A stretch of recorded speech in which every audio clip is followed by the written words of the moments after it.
کرائیں، لیکن اس کا ہمیں نہیں پتہ تھا، نہ تو بیل بیفور ریسٹ کا پتہ تھا، نہ ہمیں ایف آئی آر کا پتہ تھا. ہمارے پاس ہوتا تو ہم بیل کرا لیتے، لیکن جو ہی پریس کانفرنس کر کے باہر آتے ہیں گھر پہنچتے ہی ان کو گرفتار کر لیا جاتا ہے. لیکن اصل بات اس میں یہ ہے کہ اگر 15/8 کی ایف آئی آر تھی تو انہوں نے اس سے پہلے کیوں نہیں گرفتار کیا، کوئی وارنٹ آف اریسٹ کیوں نہیں جاری کرایا، یا کوئی کون سی ریزننگ دی؟ بیسیکلی ان کو یہ نظر آ رہا ہے کہ شاہ محمود قریشی عمران خان کا ساتھ چھوڑنے کے لیے تیار نہیں ہے.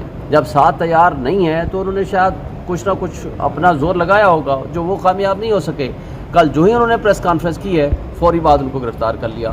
یہ پولیٹیکل وکٹمائزیشن تو سامنے نظر آ رہی ہے، اور پولیٹیکل انجینئرنگ اب جو نگران حکومت ہے ان کے اوپر آج میں سمجھوں گا کہ کل سے پہلا داغ ہے جو انہوں نے ڈالا ہے.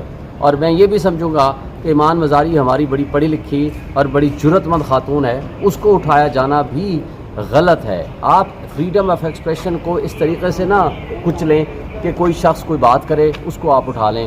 اور اگر آپ نے کوئی پرچہ کرنا تھا، کوئی چیز کرنی تھی، آپ کم سے کم قانون قاعدے کے مطابق ان کو وارنٹ جاری کریں، ان کو بیل بیفور اریسٹ کرانے کا موقع دیں، تاکہ قانون کی نظر میں سب کو ایک اپرچونٹی ملے کہ وہ اپنے آپ کو ڈیفینڈ کر سکیں. لیکن اس سب کچھ کے ساتھ ساتھ اصل بات یہ ہے کہ یہ جو موجودہ حکومت ہے یہ پی ڈی ایم کی فاشسٹ حکومت کی پالیسیوں کو آگے ساتھ لے کے چلنا چاہ رہے ہیں. یہ ہمیں سمجھ آ گئی ہے، پہلی بات. دوسری بات یہ ہے کہ ان کا پرپس صرف یہ ہے کہ جو سینئر لیڈرشپ شاہ محمود قریشی صاحب کی صورت میں اویلیبل تھی ان کو بھی گرفتار کر لیں، تاکہ ان کو کوئی گائیڈ لائن دینے والا نہ ہو. اور ایک بات میں بتا دوں، ہماری کور کمیٹی مشترکہ یونانیمس فیصلے کرتی ہے آپس میں کلیکٹیو وزڈم کے ذریعے. اس سے کوئی فرق نہیں پڑے گا. جو اس طرح کی حرکتیں آپ کریں گے اس کا نقصان ہوگا آپ کو، فائدہ کوئی نہیں ہونے والا. اس لیے کہ ووٹر کی نظر میں نفرت پھیل رہی ہے، اور وہ نفرت کا اظہار وہاں جا کر کے بیلٹ کے اوپر ہوگا، اور وہ بلے پہ اور پی ٹی آئی کے امیدوار کو ووٹ دیں گے. اس وقت تمام طبقے، حلقے، الیکشن کمیشن، ہماری اسٹیبلشمنٹ اور یہ نگران حکومت اور نگران حکومتیں یہ سارے مل کے زور لگا رہے ہیں کسی طریقے سے پی ٹی آئی کا ووٹ بینک کم کیا جا سکے، لیکن یہ اس میں کامیاب نہیں ہو سکے، جس کی وجہ سے یہ اس طرح کے ہتھ کنڈوں پہ اتر آئیں.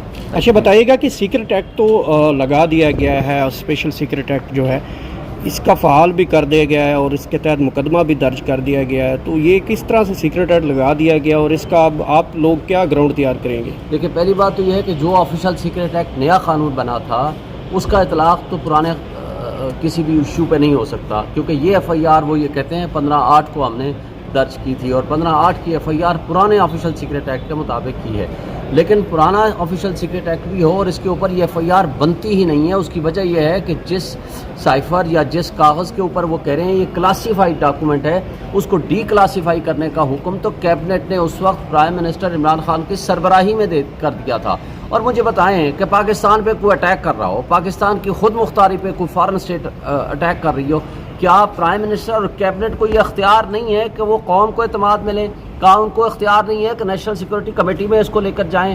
کیا ان کو اختیار نہیں ہے کہ اس کے اوپر کمیشن بنائیں؟ اور آپ کو یاد ہوگا کہ پہلی کیبنٹ میٹنگ میں یہ ڈی کلاسیفائی بھی ہوا، اور اس نے عمران خان صاحب نے اس میٹر کو نیشنل سیکورٹی کونسل میں رکھا، اور نیشنل سیکورٹی کونسل نے یہ واضح طور پر لکھا کہ ڈیمارچ کیا جائے یو ایس ایمبیسڈر کو، یعنی وہاں شدید احتجاج ان سے کیا جائے. تو ظاہر ہے اس کے کنٹینٹس خطرناک تھے، مداخلت تھی، جو کہ بعد میں سائفر لیک ہونے کے بعد وہ کنٹینٹس بھی آپ کے سامنے اب آ چکے ہیں.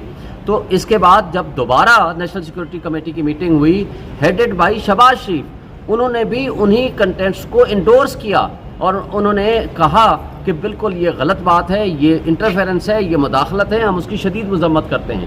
پھر جو شہباز شریف صاحب تھے اس نے فلور آف دی ہاؤس پہ کھڑے ہو کر کہا تھا کہ یہ جو سائفر کے اوپر جو الفاظ تھے وہ دھمکی آمیز تھے. مجھے بتائیں پھر دھمکی کس کو تھی؟ دھمکی عمران خان کے لیے تھی، دھمکی پاکستان کو تھی کہ جناب آپ عمران خان کو ہٹائیں، اور اگر آپ نہیں ہٹائیں گے تو پاکستان نتائج بھگتنے کے لیے تیار ہو جائے اور عدم اعتماد کو کامیاب کرائیں. مجھے بتائیں پھر عدم اعتماد کے بینیفیشری کون تھے؟ پھر کرائم ہوتا کیا ہے؟ مداخلت اور سازش ہوتی کیا ہے؟ یہی تو ہے. پھر شہباز شریف نے فلور آف دی ہاؤس پہ کھڑے ہو کر کہا تھا کہ اس کے اوپر میں کمیشن بناؤں گا، اس کی تحقیقات کرائیں گے انڈیپینڈنٹ فورم سے. کیوں نہیں کرائی انہوں نے؟